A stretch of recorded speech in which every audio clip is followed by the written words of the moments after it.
মাস শেষে প্রতিযোগিতা ও পুরস্কার বিতরণ অনুষ্ঠানে প্রথম স্থান অধিকার করেছেন অর্পণ মণ্ডল। এরকম করে দেখাও তো। দ্বিতীয় স্থান অধিকার করেছেন মিষ্টি মণ্ডল। দেখাও একটু, দেখাও, নমস্কার দাও একটু, প্রণাম দিতে আয়। তৃতীয় স্থান অধিকার করেছেন হ্যাঁ ঈশানী মণ্ডল। আসো, নমস্কার দাও। আর গায়ে গায়ে কে রয়েছে, আসো।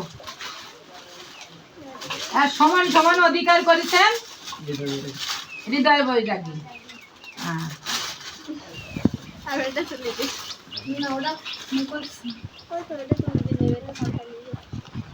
আচ্ছা, তোমরা শোনো,